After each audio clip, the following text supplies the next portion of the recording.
Oi gente, tudo bem? Voltei e eu voltei hoje para compartilhar com vocês uma das minhas histórias que, minha vida nunca foi muito normalzinha. Sempre teve grandes e fortes emoções. Então, nessa semana, onde a gente tá comemorando nosso aniversário de casamento, eu não podia deixar de vir aqui e contar essa história pra vocês. Ela é um pouco engraçada, mas ela é real. Então, eu vou aproveitar esse cenário aqui, ó, porque eu acabei de receber do meu marido essas rosas maravilhosas que eu estou apaixonada. Então eu vou usar com certeza aqui nesse cenário. Vamos lá. Eu casei com meu irmão. É verdade.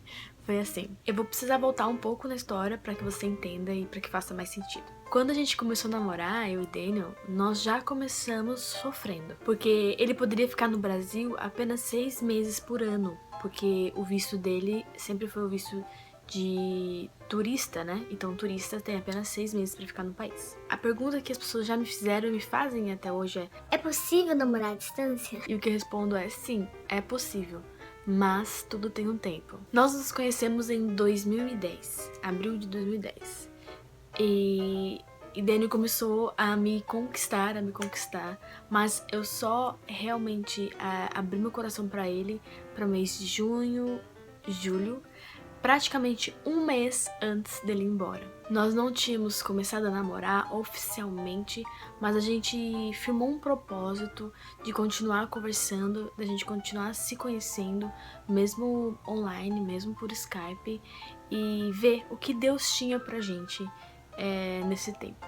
Nós ficamos longe do outro por 6 meses e em 2011 ele volta para passar mais 6 meses. Então ele me surpreende com um pedido de namoro super formal. Ele foi na casa dos meus pais, falou com eles, ele me deu uma aliança e fez aquela coisa toda que todo casal faz, mas que eu não esperava passar por isso de novo. E ele ficou mais alguns meses no Brasil, mas logo ele precisou ir embora de novo. Nós estávamos bem assim, amargurados, sabe, com essa distância. E então a gente decidiu que no final de 2011 a gente ia se ver num lugar que desse pra gente se ver. Então a gente combinou de ir pra Buenos Aires, né, Argentina, e passar o Natal lá. Nós encontramos com alguns amigos, a gente passou o Ano Novo lá também. Mas quando nós estávamos lá e nós estávamos fazendo uma caminhada com nossos amigos, eu não quis caminhar, eu quis só subir o teleférico e dele foi comigo. Chegando lá em cima, ele me pede em casamento, né? Ele coloca uma aliança de noivado no meu dedo, faz aquela coisa de filme, sabe? No alto da montanha, naquela vista maravilhosa. Ele ajoelha e eu... O que tá acontecendo? E ele tira um diamante e me pede em casamento. Foi muito, muito lindo e eu não esperava por isso mais uma vez. Depois de passarmos o Ano Novo lá com nossos amigos ainda, de lá nós fomos para o Chile, onde o irmão do Daniel mora, e a gente passou... Eu, passei 2 semanas no Chile e ele permaneceu lá até dar a data certa para ele poder retornar ao Brasil. Quando ele chegou no Brasil, o nosso assunto era: não dá mais pra ficar longe, não dá mais pra ficar esse vai e volta, a gente precisa ver qual vai ser o próximo passo, sabe? Pra melhorar isso, pra mudar isso. Então nós decidimos casar, né? E gente, é tão surreal decidir casar, né? É uma coisa tão séria, uma coisa tão intensa. E no nosso caso tinha várias dificuldades, sabe? Legais mesmo da gente poder se casar, por ele ser de outro país e eu ser de outro país pro país dele, sabe? Então, tipo, tinha coisas que dificultaram o processo. Mas a gente decidiu se casar e parecia loucura, talvez fosse loucura, mas a gente decidiu e a gente começou a correr atrás disso. Bom, daí começa a parte engraçada dessa história toda da minha vida. Porque eu fui ver como que eu tinha que fazer pra casar com um americano, como que funcionava essa história de casar com um americano no Brasil e essas coisas, sabe? Daí eu liguei no cartório e perguntei pra moça que trabalhava lá as datas disponíveis pra casar e tal. E ela me passou as datas. E as datas do cartório estavam bem preenchidas, que nós só tínhamos vaga pro dia em que Daniel já estaria ilegal no país. Então eu pedi pra conversar com a oficial lá do cartório responsável por esse departamento, para ela poder me explicar qual que seria as providências que eu tinha que tomar. Ela falou assim, olha, se o americano estiver aqui no Brasil legalmente, com as datas todas em ordem, com visto em ordem, ele pode casar normalmente. Agora, se o americano não tiver legal, ele não pode casar. Então, eu tenho alguns passos para você tentar seguir e ver o que você consegue fazer. Ela falou, ou você vai na Polícia Federal e tenta conseguir a prorrogação da data dele, explicar sobre o casamento. Você pode levar essa via, ela ia me dar uma via da data, né, do casamento. Leva essa via e tenta conseguir uma prorrogação da data dele, que pode ser que você consiga. Ela falou, ou você procura um advogado pra também ver como vai funcionar e tal, e me dão mais detalhes. E eu não esqueço, porque o último ela falou assim, ou você casa com procuração. Eu falei, como seria? Daí ela falou assim, bom, Daniel faz uma procuração, deixando alguém responsável pra casar no lugar dele. E eu não me esqueço, gente, porque eu dei risada na hora. Eu dei risada no telefone, eu fiz, ai, que engraçado. E ela falou, pois é, mas essa é a única maneira. E eu falei, ah, tá. E eu desliguei o telefone e essa última sugestão dela, pra mim, foi tipo, nada a ver. Sem brincadeira. Eu dei risada, eu falei, nada a ver. E eu comecei a correr atrás de outras coisas. Daniel e eu fomos pro advogado, tentamos conseguir a prorrogação na Polícia Federal e nada tava dando certo. E aquela última hipótese, eu não tava considerando. Não sei porquê. Tontice. Mas, tipo, eu não tava considerando não casar com o Daniel no cartório, sabe? Eu só pensava em conseguir de outras formas. Mas foi chegando perto do casamento e nada estava dando certo como a gente tinha planejado. Então um dia a Dani falou assim, bom, pelo jeito você vai ter que casar com procuração. Eu pensei, não é possível que esse tipo vai ser o jeito, sabe? Foi o jeito que eu ri, sabe? Foi o jeito que eu desdenhei, sei lá. Não era o que eu planejei, sabe? Não era o que eu queria. E nem ele, lógico. Mas pelo jeito era a única saída pra gente. Então, né, quando a gente finalmente concordou em casar com procuração, sentei com o Dani e falei, quem vai casar comigo? Quem vai aceitar casar comigo? Tipo, que coisa. E a gente tentando levar aquilo com a maior naturalidade, sei lá, com a maior leveza, pra não deixar aquilo pesado, pra não deixar aquilo chato. Eu pensei no meu irmão. Eu falei, e o Mael?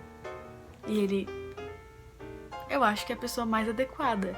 Porque tinha que ser uma pessoa bem neutra. Eu não poderia casar com um amigo, por exemplo, sabe? Eu tenho muitos amigos incríveis que fariam isso por mim. Eu tenho certeza que eles fariam isso por mim. Mas, tipo, sabe? Tipo, eu precisava de alguém neutro. Que todos soubessem que aquilo era só por pura necessidade, sabe? Tipo, a necessidade e por pura formalidade, sei lá. Eu só sei que eu falei, tem que ser o Ismael. E ele falou, será que ele vai aceitar? Eu falei, não sei. Então, chamei o meu irmão. Falei, então, você aceita casar comigo? E, gente, essa história é tão engraçada, porque, tipo, quem já imaginou ter que passar por isso? Ninguém. E meu irmão, né, com todo o jeito dele, super fácil de lidar, falou, bom, o que eu tenho que fazer? Então foi que a gente, né, começou a processar e a se divertir mais com a situação. Eu precisava de 4 testemunhas, eu acho, ou dois casais, né? Daí eu convidei 4 amigos muito, muito queridos e muito íntimos pra fazer parte desse dia, que foi, tipo, hilário. Então, depois que Ismael aceitou casar comigo e os meus amigos aceitaram ser os nossos padrinhos, nós fomos pro cartório pra marcar e fazer a procuração. Então, nós estávamos assinando as coisas e vendo aquelas coisas, detalhes, né, da procuração e tal, pagando todas as coisas. A moça falou assim, Daniel, neste dia, você não poderá mais estar no país, ok? E, tipo, ele, claro. Mas a gente já tinha decidido que ele ficaria no Brasil, porque seria muito mais barato ele ficar e ele pagar a multa na Polícia Federal, que é em torno de R$900, do que ele ir para os Estados Unidos e voltar. Isso, uma passagem para ir e voltar seria mais caro do que a multa da polícia. Lógico que a polícia dá uma bronquinha e tal, mas isso a gente nem liga mais. A gente tá acostumado nessa vida de Polícia Federal, imigração e tralalá. Bom, por fim, o grande dia chegou. O dia que eu casaria com o meu irmão. O dia que nunca, mas nunca, nunca vai sair das nossas memórias. E eu lembro que Daniel foi me deixar na porta do cartório, eu e meu irmão. E quando a gente desceu, eu debrucei na janela do carro e falei assim: amor, vai no Walmart e compra os morangos mais bonitos e mais cheirosos. Gente, foi tão hilário, porque assim, eu marquei o último horário, que era pra já não ter ninguém mais lá, sabe? Eu marquei o último horário, acho que é 4h30. Daí subiu no Ocês com a juíza e tinha um clima de piada pra gente, sabe? Tipo, era sério, mas tinha um clima de piada. Eu tava com os meus amigos mais engraçados. Daí eu tava com o meu irmão, que é o pior dos piores dos engraçados. Enquanto a juíza ficava falando aquela ladainha de casamento, que eu sei, não é ladainha, tô brincando, mas tipo, quando você tá do lado do seu irmão e a juíza fica falando sobre amor eterno, entendeu? É um pouco engraçado. E eu olhava pro Ismael e fazia... Eu não podia olhar pros meus amigos, eu olhava, tipo, de relance, porque, tipo, a gente tava com muita vontade de dar risada. Era muito engraçado. Ai, gente... É só de lembrar de tudo isso, tipo, dá tanta alegria, sabe? De ver que a gente passou por várias coisas. Eu passei por várias coisas na vida já, mas em todas elas, tipo, tem uma coisa semelhante, que é Deus cuidando, que é Deus abrindo portas, que é Deus dando as alternativas, sabe? Porque quando você namora alguém que não é do mesmo país que você, tem muita burocracia, tem muita. Eu sei que vou passar o resto da minha vida com esses tipos de coisa, tendo que correr atrás de passaporte, visto vencendo, green card não sei o que, RNE não sei o que lá. Tipo, a nossa vida é essa, e a vida de todo mundo que casa com um estrangeiro é assim, porque tipo, tem muita burocracia, né, porque os países não facilitam muito, eles cobram muita coisa, então é assim, mas Deus sempre cuidou, Deus sempre abriu as portas, sabe, para que tudo desse certo, e foi assim. Meu irmão foi representando o Daniel na nossa cerimônia.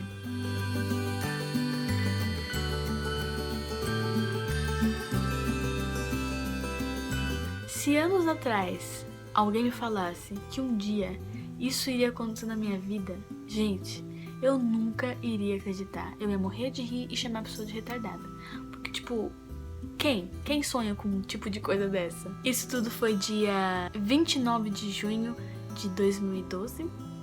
E no dia 7 de dezembro do mesmo ano, nós casamos na cerimônia religiosa.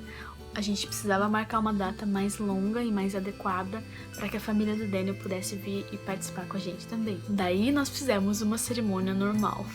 Não muito normal, porque a gente não é normal, né? Tinha hambúrguer, cachorro-quente e batata frita. Então não foi um casamento muito normal. Mas nós fizemos uma cerimônia para celebrar as nossas vidas ao lado dos nossos pais, dos nossos irmãos, dos nossos familiares e dos nossos amigos. Bom, vocês conheceram um pedaço da minha vida, mais um pedacinho da minha história. E como vocês podem perceber, a minha vida nunca foi com fracas emoções. Nunca. Mas minha vida sempre esteve nas mãos de Deus. E mesmo quando eu quis correr das mãos de Deus, Ele me segurou pelas pernas. E Ele tem cuidado de mim todos os dias. Eu quero agradecer. Obrigado, meu irmão Ismael, por ter casado comigo quando eu precisei. Obrigado, meus amigos padrinhos que estiveram com a gente nesse momento tão hilário. Obrigado, marido, por fazer tudo que estava ao seu alcance para poder me fazer feliz. E você tem feito isso até hoje. E obrigado você por ter assistido esse vídeo. E eu espero muito que você tenha gostado, que você tenha se divertido. E é isso. Um beijo, fique com Deus e até o próximo. Tchau!